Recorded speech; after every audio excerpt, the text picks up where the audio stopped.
সুখে থাকলে শুকরিয়া কার? দুঃখে থাকলে শুকরিয়া কার? অসুস্থ হলে শুকরিয়া কার? ভালো করে বলেন, অসুস্থ হলে শুকরিয়া কার? অসুস্থ হওয়ার পর যদি কেউ শুকরিয়া আদায় করে, আল্লাহ তাআলা ওই অসুস্থতাকে তাকে নেয়ামতে রূপান্তরিত করে দেয়। সুবহানাল্লাহ জোরে পড়েন। প্রিয় উপস্থিতি, এ কথাটি কার? রাসূলের একজন সাহাবী বিবাহ করলেন, 4 বছর বিবাহের বয়স। সাহাবী নবীর দরবার থেকে ফিরে স্ত্রীর কাছে বললেন যে, শুনো, আল্লাহ রাসূল বললেন যার ঘরে অসুস্থতা আছে, মুসিবত আছে, ওর ঘরের ভিতরে আল্লাহর রহমত আছে। সুবহানাল্লাহ। তার ঘরের ভিতরে আল্লাহর ভালোবাসা আছে। সুবহানাল্লাহ পড়েন। স্ত্রী শুনলেন। সাহাবায়ে কেরামদের আমল ছিল, তেনারা কথা শুনতেন কম, বাকি আমল করতেন বেশি। আমাদের কথা হলো, হুজুর ওয়াজ করেন, শহীদ হয়ে যাবো, মাগার ইসলামের জন্য না। কথা বলেন না কেন? প্রিয় উপস্থিতি, সাহাবী শুনলেন, সাহাবিয়াও শুনলেন, আমল করা শুরু করলেন। 3 বছর পরে একদিন স্বামী স্ত্রীর কাছে দাঁড়িয়ে বললেন, প্রিয় স্বামী, মান আহাব্বা লিল্লাহ, আমি যা করি সব কার ভালোবাসার জন্য? বলেন না কেন? আল্লাহর ভালোবাসার জন্য। কাজেই আমার আল্লাহর ভালোবাসার সব করতে মন চায়, আল্লাহর ভালোবাসা যেখানে নাই সেখানে কিছুই করতে মন চায় না। সুবহানাল্লাহ বলেন। স্বামী দাঁড়িয়ে বলল, আমি তোমার এসব খেদমত দেখে, আচরণ দেখে, আমার সাথে চলা বলা কথা সবকিছুতে আমি খুশি, মনোমুগ্ধ। এখন আমি চাই তোমাকে কিছু হাদিয়া দিব, উপটৌকন দিব। তোমার কি মনে কোনো কিছু চাই? তুমি যা চাইবা আমি তাই দিব। সুবহানাল্লাহ জোরে বলেন। আমাদের দেশের প্রিয় মা ভগ্নীরা হলে বলতো যে, কুমিল্লা টাওয়ারের ভিতরে আপনার একটা সদস্য পদ আছে, বিসমিল্লাহ করে ওইটাই আমার নামে লিখে দেন। নবীর উম্মত, পয়গম্বরের সাহাবী ডাক দিলেন, কি চাও? বলে, আমাকে দিতেই চান? বলে, হ্যাঁ। যদি দিতেই চান তাহলে এই মুহূর্তে বলবো, আল্লাহর সন্তুষ্টিতে আমাকে তালাক দেন। নাউজুবিল্লাহ পড়েন। প্রাণের স্বামী ডাক দিলেন, আরে স্ত্রী, এমন কথা বল না কেন? আমি তো তোমাকে এইটা বলি নাই, চাইছিলাম হাদিয়া, উপটৌকন দিব। স্ত্রী ডাক দিলেন, স্বামী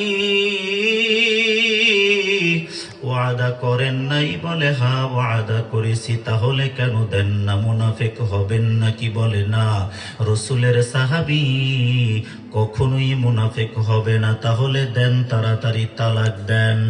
বলে, না না না, আমি তোমাকে তালাক দিতে পারবো না, কারণ এমন ইচ্ছা নিয়ে তোমাকে বলি নাই। তবে ওয়াদা রক্ষা না করলেও চলে না। যেহেতু ঘটনা রাসূলের জীবন দশায়, চলো আমরা রাসূলের আদালতে যাই। নবী যেই ফয়সালা দিবে ওই ফয়সালা মানতে আসো কিনা? প্রাণের স্ত্রী ডাক দিলেন, ওগো স্বামী,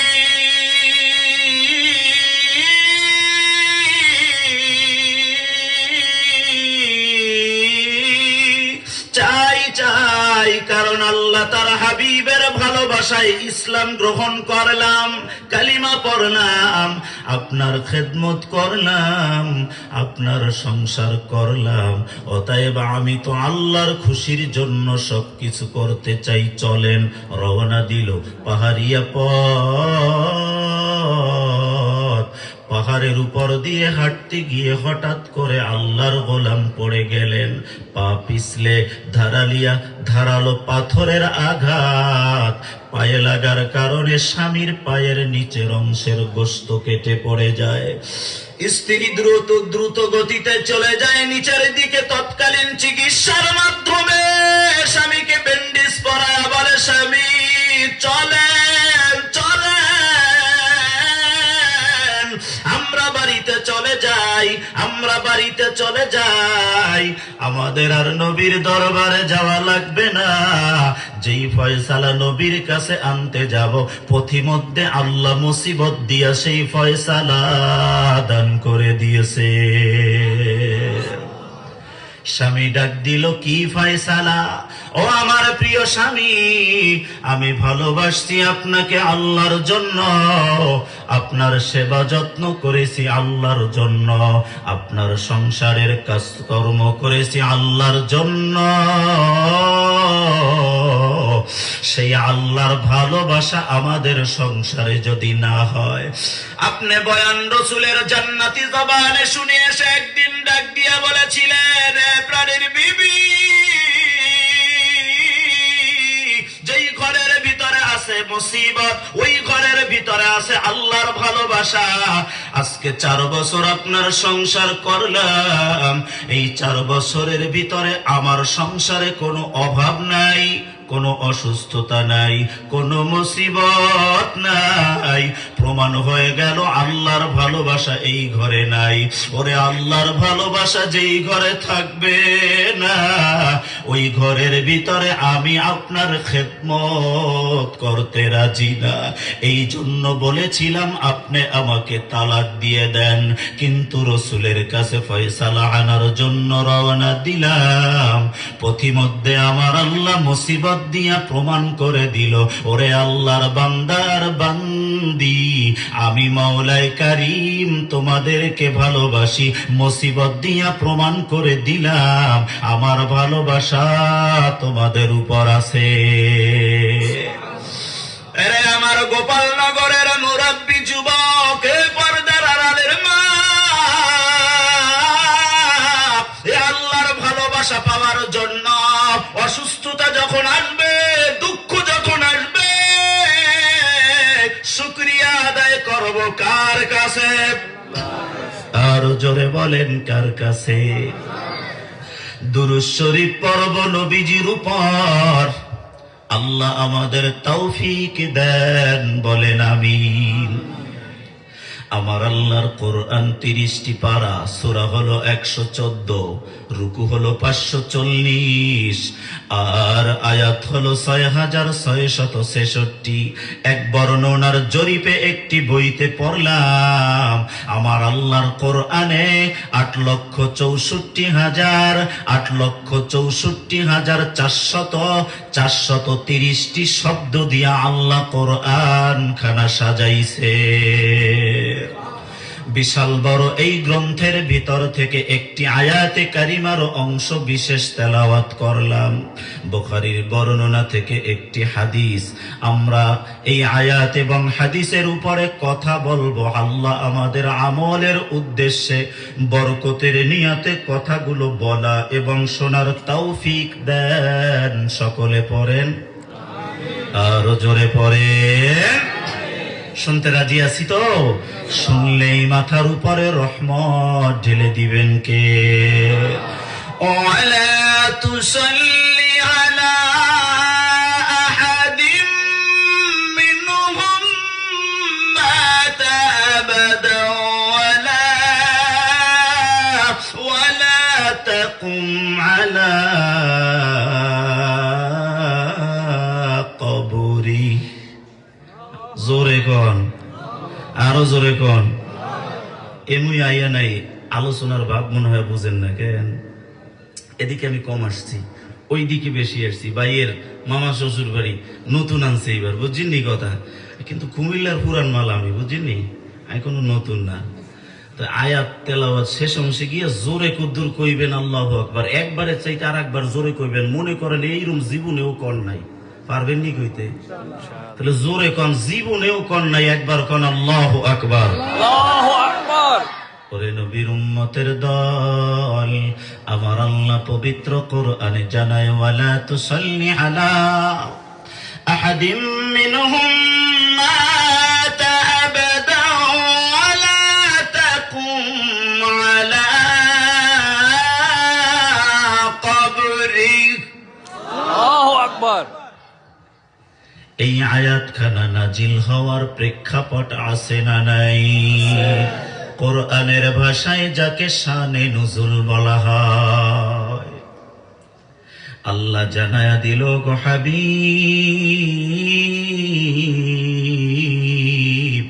আপনি তাদের জানাজায় যাবেন না।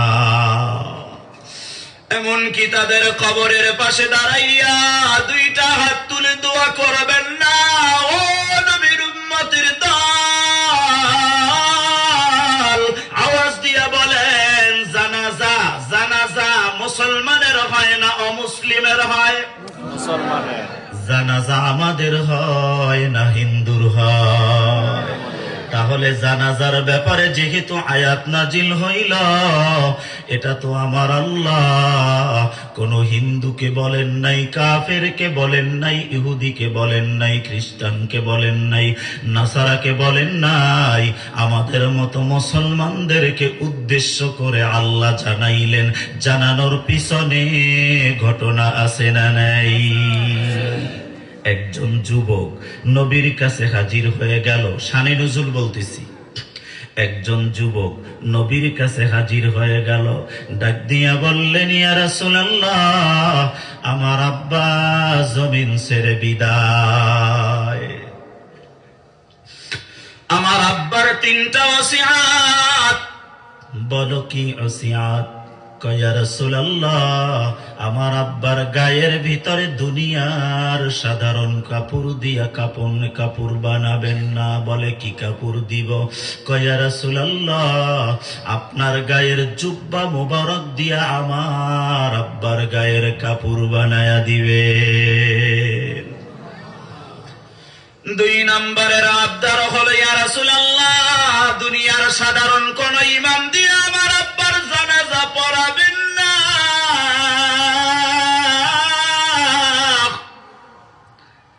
আমার আব্বার জানাজার ইমাম আপনি হবেন। 3 নম্বরের আবদার, ইয়া রাসূলুল্লাহ, আমার আব্বাকে সাধারণ হাত দিয়া কবরে নামায়া দিবেন না। আপনি বরকতওয়ালা নবীর জান্নাতি 2টা হাত দিয়া আমার আব্বাকে নামায়া দিবেন। নবী শুনলেন, নিজের জুব্বা মোবারক যুবকের হাতে দিলেন।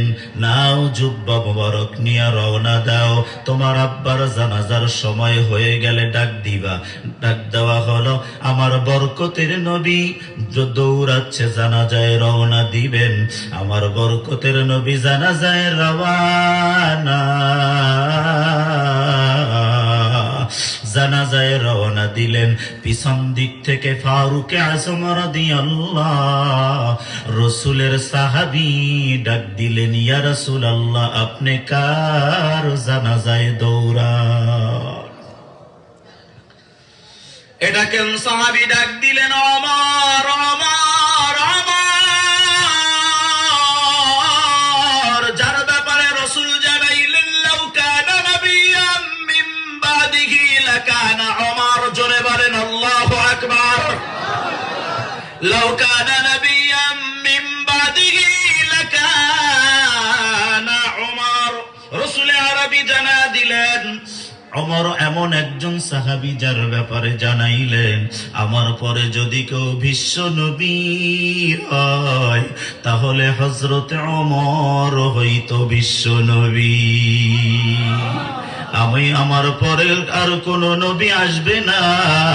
আমি খাতামুন নবিয়্যিন, আমি সর্বশেষ নবী, আমি ইমামুল মুরসালিন, আমি হলাম সমস্ত নবীদের ইমাম। আমার পরে আর কোন নবী আসবে না। যদি আসতো ওমরকে আল্লাহ নবী বানাইতো, কারণ ওমর নবী হওয়ার যোগ্যতা দান করেছেন কে? এই ওমর কোন ওমর, যে ওমরের সিদ্ধান্তের উপর আমার মালিক কোরআনের 10টা আয়াত, কোরআনের 5টা আয়াত নাজিল করেছে। আল্লাহু আকবার বলেন। ওমরের সিদ্ধান্তের উপরে আমার আল্লাহ কোরআনের 5টা আয়াত নাজিল করেছেন। ওরে নবীর উম্মতের দল, পর্দার আয়াতখানা হযরতে ওমরের সিদ্ধান্তের উপরে নাজিল করেছেন কে? এই হযরতে ওমর বরকতের নবীর পিছনে আদবের সহিত দাঁড়াইয়া মাথাটা নিচু করে দিয়া আস্তে করে বিনয়া বিনয়া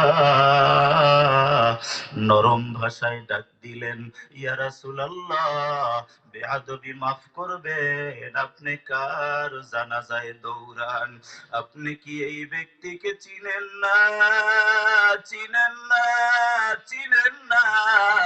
এই ব্যক্তি তো হলো সেই ব্যক্তি, এই ব্যক্তির নামই হলো আব্দুল্লাহ ইবনে উবাই।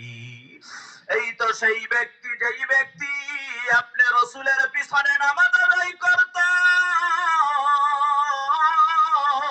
নামাজ আদায় করে বের হইয়া আপনি রাসূলের বিরুদ্ধে সমালোচনা করত। ও গোপালনগরের জমিনের মুমিনের দল, আওয়াজ দিয়া বলো, আজকের সমাজের ভিতরে এমন কিছু মানুষ আছে না নাই? এরা ইমামের পিছনে নামাজ পড়ে, এদের সন্তান হলে ইমামের কানে, তা ইমাম দিয়া কানে আজান দেওয়ায়, ইমাম দিয়া তারা নামটা লেখায়। ওরে নবীর উম্মত, এদের বাবা মারা গেলে ইমাম দিয়া তার বাপের জানাজা পড়ায়। ওর বাবা অসুস্থ হইলে ইমাম দিয়া মোনাজাত করায়। ও নবীর উম্মত, ও হজে যাওয়ার সময় ইমামকে দরকার হয়, ও গঞ্জে থাকলে ইমামকে দরকার হয়, ওর ব্যবসা ইমামকে দরকার হয়, ওর সমাজে ইমামকে দরকার হয়। এরপরেও ইমামের বিরুদ্ধে সমালোচনা করে। ইদানিং কালে এর প্রচারটা বেশি না কম?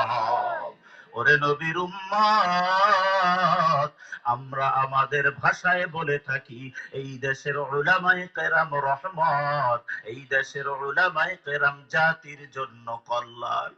এই দেশের উলামায়ে কেরাম তোমাদের জন্য এত বরকত, এত বরকত, এত বরকত। এই সমাজে যখন করোনা ভাইরাস জমিনটা পাকড়াও করে নিল, গ্রামে গঞ্জে মহল্লায় পাড়ায় জেলায় জেলায় দেশের ভিতরে মানুষগুলো যখন ইন্তেকাল করলো, কেউ করোনায় মৃত্যু আর কারো স্বাভাবিক মৃত্যু হইল, আর ওই স্বাভাবিক মৃত্যুটাও করোনার উপর চাপাইয়া দিয়া পরিবারের লোকজন তার কাছে যাইতে চায় নাই।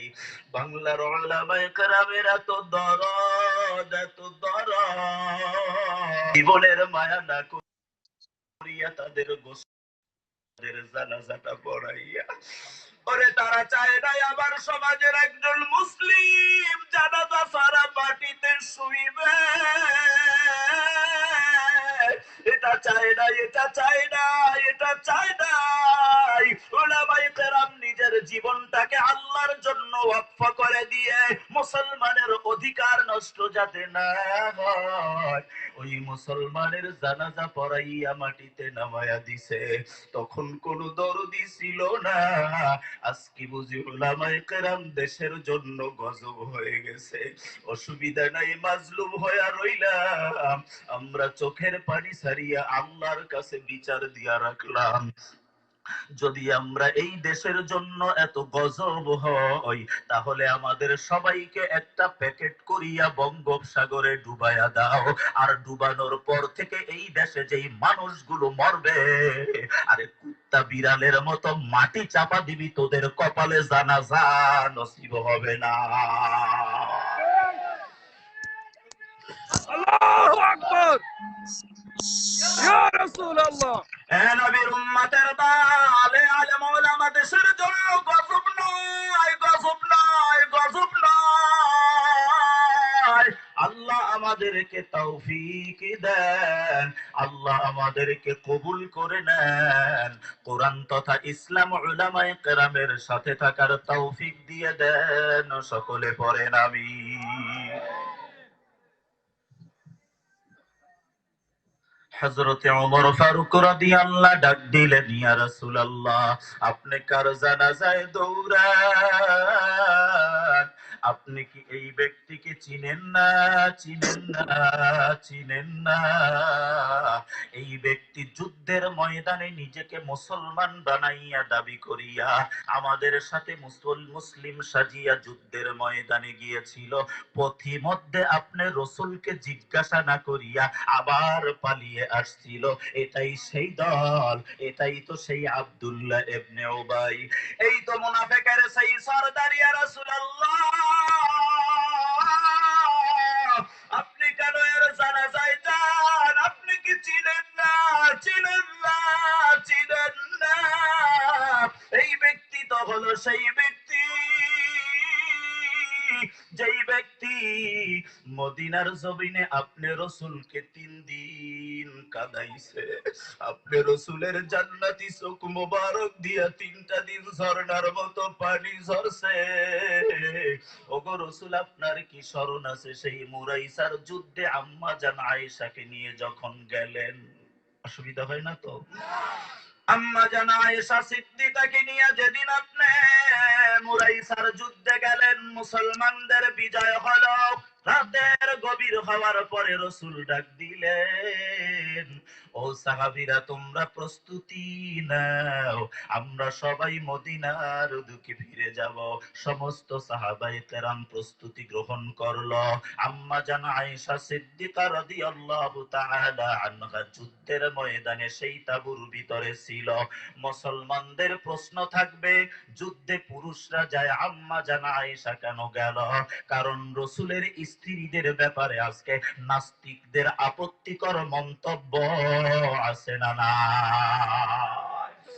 এই জবাবটা ভালো করে নিয়ে নাও। রসুলের আদালতে আম্মা জান আয়েশা সিদ্দিকা বললেন, ইয়া রাসূলুল্লাহ, আল্লাহু আকবার, জোরে বলো। ইয়া রাসূলুল্লাহ, পুরুষগণ আপনার সাথে যুদ্ধে যায়, এরা শহীদ হয়, আমরা মহিলা হওয়ার কারণে এই ভাগ্য আমাদের জুটে না। আপনি আমাকে এই যুদ্ধে নিয়ে যাবেন কিনা? আম্মা জানের কাছে জানতে চাইলেন, ওগো আয়েশা, কেন যাইবা? হুজুর, আমি পর্দার ভিতরে থাকব।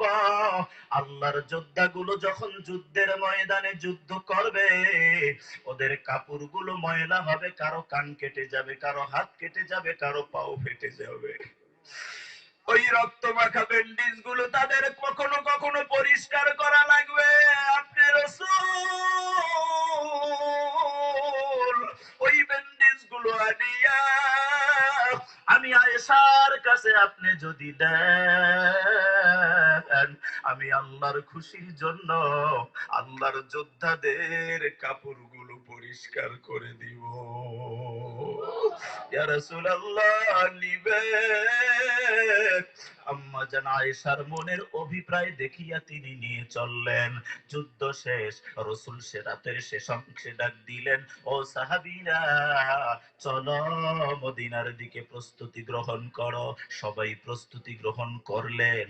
আম্মা জান আয়েশা সিদ্দিকা তিনিও প্রস্তুতি নেওয়ার জন্য হাজতখানায় গেলেন, জঙ্গলের ভিতরে প্রাকৃতিক ডাকে সাড়া দেওয়ার জন্য। আসতে দেরি হয়ে যায়।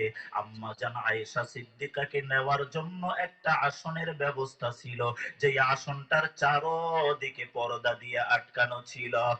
আম্মা জান আয়েশা সিদ্দিকা পর্দার ভিতরে আছে মনে করে, অথবা বসার আসনটির ভিতরে, অথবা পালকির ভিতরে আছে মনে করে, সাহাবায়ে কেরাম মাথায় ঘাড়ের ভিতরে নিয়ে মদিনার দিকে রওনা দেয়। মদিনার কাছে সাহাবায়ে কেরাম চলে গেছে, কিন্তু আম্মা জান আয়েশা হাজত সেরে এসে নির্দিষ্ট জায়গায় দেখে তাঁবুও নাই, বসার মতো আসনটাও নাই, রসুলও নাই, সাহাবীরাও নাই। আম্মা জান আয়েশা সিদ্দিকা তিনি চিন্তা করলেন, হায় হায় হায় হায়, আমি এই মুহূর্তে কোনো দিক যাব না, কারণ আমি রসুলের স্ত্রী, আমি মুমিনের মা। রাতের আধারে কোন মহিলা যদি দৌড়ায়, তাকে স্বাভাবিক মহিলা কেউ ভাববে না। আমি এখানে বসে থাকব, মদিনায় জিয়া যখন যাওয়ার পরে আমাকে যখন পাবে না, পুনরায় খোঁজার জন্য এখানে আসবে। আমি দৌড়াতে থাকলে এখানে এসে পাবে না, আমি এখানেই বসে থাকব, নির্দিষ্ট জায়গায় না পাইলে আবার খুঁজে এখানে আসবে, আমাকে এখান থেকে নিয়ে যাবে। আম্মা জান বোরকা, আম্মা জান পর্দা পরিহিতা অবস্থায় তিনি ঘুমটা দিয়া বসে বসে জিকির করেন কার? আরে কুমিল্লার জমিনের মুমিনের দল, ভালো করে শোনো।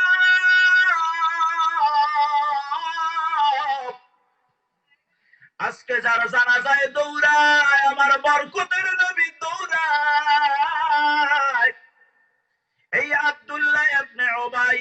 যখন খবর পাইল রসুলের স্ত্রী আম্মা জান আয়েশা মদিনাতে আসে নাই, এদিক থেকে রসুল আবার আরেকজন সাহাবীকে ঘোষণা দিলেন, এ সাফওয়ান, তুমি মুরাইসার ময়দানে দৌড়াও, গিয়ে দেখো যুদ্ধ লগ্ন সাহাবীদের কোন সামান পড়ে আছে কিনা।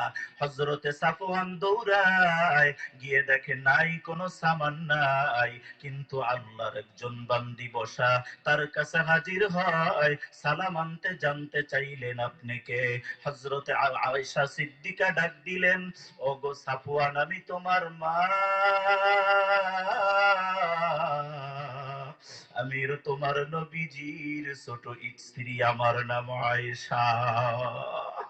সব ঘটনা শোনার পর আম্মা জান আয়েশাকে বললেন, ওগো আম্মা, চিন্তার কোনো কারণ নাই, ওই আল্লাহর শপথ, আমার মাকে আমি রসুলের কাছে জান্নাতের বিনিময়ে ফিরাইয়া দিবা। নবীর উম্মতের দল আম্মা জান আয়েশাকে একটা মাত্র নেওয়ার মতো বাহন, ওই বাহনের উপর আম্মা জান বসাই, আম্মা জানকে বসাইয়া হযরতে সাফওয়ান লাগাম ধরে টানতেছে, মদিনার দিকে যাইতেছে। কাছাকাছি যাবে এমন মুহূর্তে ওই আব্দুল্লাহ ইবনে উবাই খবরটা মদিনার ভিতরে প্রকাশ করে দিল, সাফওয়ানও নাই, আয়েশাও নাই। পরের কথা আমার জবানে বলা সম্ভব না রে ভাই। আরে নবীর উম্মতের দল, এটা এমন মা, এমন মা, এমন মা। আম্মা জান আয়েশা সিদ্দিকা বলে, দুনিয়ার মানুষ আমি নিজেকে গর্বিতা মনে করি নয় কারণে। এক নাম্বার কারণ, রসুলের যত স্ত্রী ছিল সমস্ত স্ত্রী ছিল বিধবা, আমি একা ছিলাম কুমারী। আমার রসুলের যত স্ত্রী ছিল কোন স্ত্রীর আব্বা জান রসুলের প্রথম সাহাবী না, আমার আব্বা সিদ্দিকে আকবর রসুলের প্রথম সাহাবী। আমার বরকতের নবী ব্যাপারে আম্মা জান আয়েশা সিদ্দিকা বলে, ওরে মদিনার মানুষ, ভালো করে জেনে নাও, আমার রসুলের যত স্ত্রী ছিল কোন স্ত্রীর কোলের ভিতরে মাথা রাখিয়া নবী আমার ইন্তেকাল করেন নাই। আমি আম্মা জান আয়েশা সিদ্দিকার রানের উপরে, কোলের উপরে মাথা দিয়া নবী ইন্তেকাল করেছেন। কোন স্ত্রীর হুজরা মুবারকের ভিতরে নবীর রওজা হয় নাই, আমি আয়েশা সিদ্দিকার হুজরার ভিতরে নবীজির রওজা।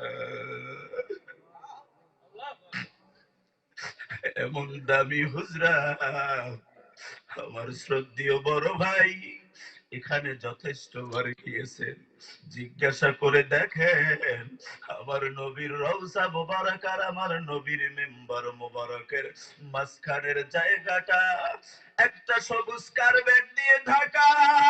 ও নবীর উম্মত, জায়গাটাকে রিয়াজুল জান্নাহ বলা হয়। ওই জায়গায় আল্লাহর গোলাম যখন কপালটা লাগায়া 2 রাকাত নামাজ পড়ে, আল্লাহ বলে, ওরে গোলাম, তোর জীবনের গুনাহ সাগীরা ক্ষমা হয়ে যায়। তওবার পরে যদি তুই মাপ চাও, পরের হকগুলো আদায় করে যদি রিয়াজুল জান্নাতের কপালটা লাগাও, আল্লাহ বলে কবিরা গুনাহ মাফ হয়ে যায়। ও নবীর উম্মতের দল, এমন আম্মা জান আয়েশা সিদ্দিকার ব্যাপারে চরিত্র নিয়ে এই কথাগুলো বলল আব্দুল্লাহ ইবনে উবাই। ওরে নবীর উম্মত, আমাদের সমাজেও এমন তথাকথিত ভালো মানুষ আছে না নাই? এদের খেয়ে দে কোনো কাজ নাই, এরা সমাজে হাঁটবে আর মানুষের সমালোচনা করবে। হুজুর লম্বা পাও কেন দিল, এটাও সমস্যা। হুজুর আস্তে কেন হাঁটে, এটাও সমস্যা। হুজুর রুমে থাকে কেন, এটাও সমস্যা। হুজুর বাইরে হাঁটে কেন, এটাও সমস্যা। হুজুর লম্বা টুপি মাথায় দিল কেন, এটাও সমস্যা। খাটো টুপি কেন মাথায় দিল, এটাও সমস্যা। হাঁটিয়া হাঁটিয়া কোনো কাজ নাই, এরা শুধু মানুষের গীবত করে বেড়ায়। জোরে বলেন আছে না নাই? এরা হলো অহংকার, আর এই অহংকারীকে আমার আল্লাহ পছন্দ করেন না। জোরে বলেন ঠিক কিনা? ইন্নাল্লাহা লা ইউহিব্বু মান কানা মুখতালান ফাখুরা।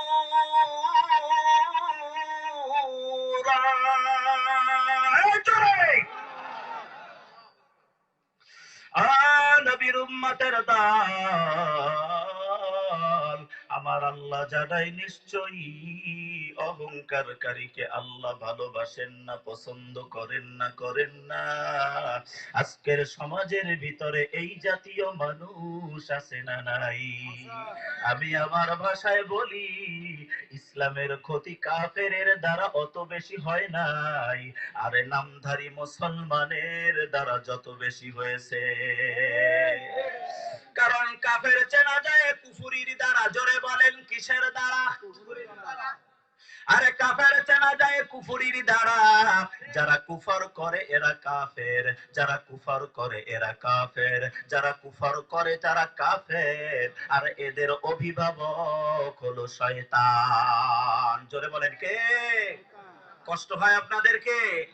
ওয়াল্লাযীনা কাফারু আউলিয়াউহুমুত তাগুত।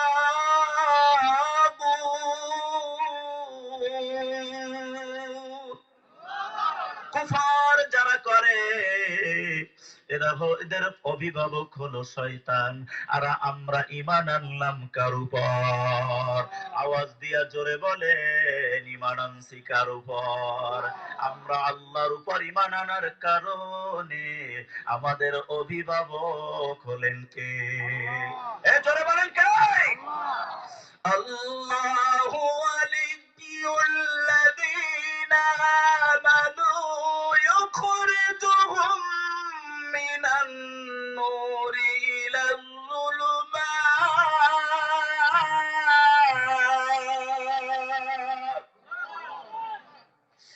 আল্লাহু ওয়ালিয়্যুল্লাযীনা আমানু ইউখরিজুহুম মিনান নূরি ইলাল যুলুমাত,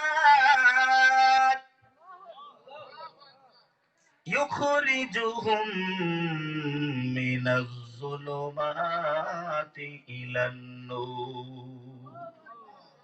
এটা হলো প্রথম আয়াত, পরেরটা হলো দ্বিতীয়টা, হলো দ্বিতীয় অংশের আয়াত। আল্লাহ আমাদেরকে ভুলগুলো সংশোধনী হওয়ার তৌফিক দান করুন। দুঃখ প্রকাশ করছি, কারণ লম্বা কথা বলতে গেলে অনেক সময় ভুল হয় কিনা বলেন। আর এটা তেলাওয়াতে মুসাব্বা এসে যায়, এটা মুসাব্বার একটি আয়াত। কথা বুঝতে পেরেছেন? আল্লাহ আমাদেরকে বোঝার তৌফিক দান করুন। আমার আল্লাহ জানায় রে গোলাম, ঈমান যারা আল্লাহর উপর আনছ, তোমাদের অভিভাবক হলাম আমি আল্লাহ। এ নবীর উম্মার যারা কুফর করে এরা কাফের। জোরে বলেন কি? মুশরিক চেনা যায় শিরকের দ্বারা। যারা শিরক করে এরা মুশরিক। জোরে বলেন কি? আরো জোরে বলেন। যারা শিরক করে এরা হলো মুশরিক। আজকের জামানায় মুসলমানদের ভিতর থেকে শিরক করে এমন একটা দল আছে না নাই? ওরে বেয়াদবি মাফ করবেন, যেই বস্তু চোখ দ্বারা দেখা যায় ওই বস্তুর দিকে ফিরিয়া কপাল ঠেকানো, এটা হলো শিরক। এটা হলো কি? বুঝতেছেন কথা? যেই বস্তু চোখ দ্বারা দেখা যায় ওই বস্তুর দিকে ফিরিয়া কপাল ঠেকানো, এটা হলো শিরক। এখন পীর দেখা যায় কি যায় না? কষ্ট হয় মনে হয় আপনাদের? গাছ দেখা যায় কি যায় না? মাছ দেখা যায় কি যায় না? মাজার দেখা যায় কি যায় না? ওরে নবীর উম্মতের দল, দেহ বিশিষ্ট দেহ, রুহু ছাড়া কিছু দেহ সমাজে দেখা যায় কি যায় না? কথা বুঝিনি?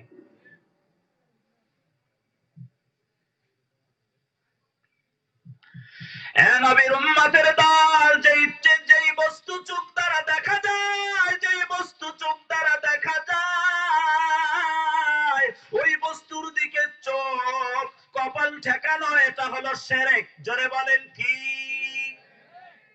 এবার আওয়াজ দিয়া বলেন, আমার আল্লাহকে দেখা যায় কি যায় না? ওরে নবীর উম্মতের দল, আল্লাহকে দেখা যায় না, না দেখিয়া সেজদা দেওয়া, এটা হলো ইবাদত, এটা হলো ঈমান, আর কোনো বিষয় নয়। আর যেই জিনিস চোখ দ্বারা দেখা যায়, ফুলটা ছাড়িয়া দেবা, এটাও শিরক। মাথাটা নিচা করবা, এটাও শিরক। ব্যক্তির সামনে হাত উঠাইয়া দোয়া চাইবা, এটাও শিরক, কোনো সন্দেহ নাই। কারণ চাইতে যদি হয়, কার কাছে চাইবা? ইন্নাশ শিরকা লাযুলমুন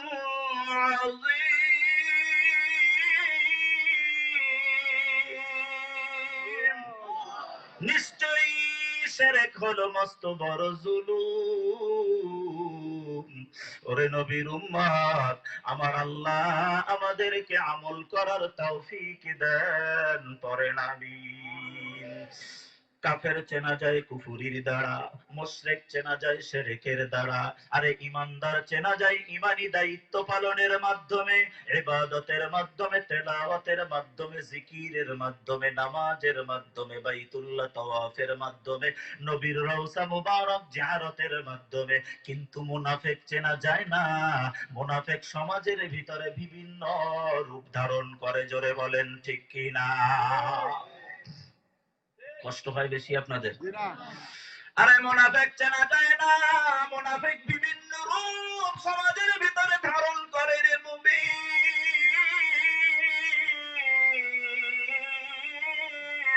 মুনাফিক সমাজের ভিতরে বিভিন্ন রূপ ধারণ করে। মুনাফিক চেনার কোনো উপায় নাই। আমার বরকতের নবী জানায়া দেয়, মুনাফিকের তিনটা আলামত সমাজের ভিতরে। তোমরা যদি পাও ধরিয়া নাও, এটা মুনাফিক। বরকতের নবী জানায়া দেয়, ক্বালা রাসূলুল্লাহি সাল্লাল্লাহু আলাইহি ওয়াসাল্লাম, আয়াতুল মুনাফিকি সালাসা, ইযা হাদ্দাসা কাযাবা, ওয়া ইযা ওয়া'আদা আখলাফা, ওয়া ইযা উতুমিনা খানা। বরকতের নবী জানায়া দেয়, যখনই মুনাফিক কথা বলবে, মুনাফিক কথা বলার সাথে সাথে মিথ্যা বলবে। আল্লাহর গোলামের দল আওয়াজ দেন, আজকে মুসলমানের জবানে মিথ্যা আছে না নাই? বুখারীর বর্ণনায় হাদিস, মুসলমান জবান দিয়ে যখন মিথ্যার আওয়াজ বের করে, মিথ্যার আওয়াজ বের করার সাথে সাথে ফেরেশতারা তার জবানের দুর্গন্ধে 40 দিনের জন্য দূর হয়ে যায়। ওরে নবীর উম্মতের দল, আজকে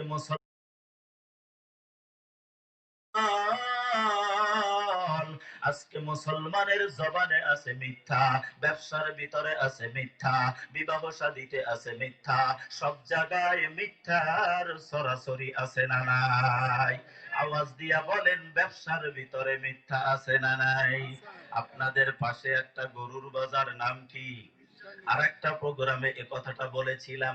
এই মিশানি বাজারের ব্যাপারে আপনাদের কুমিল্লার এক ভাই আমাকে গল্প শুনাইলো, কয় হুজুর, মানুষ টাকার জন্য কি না করে, বাপের ভাই বলাইতেও কষ্ট হয় না।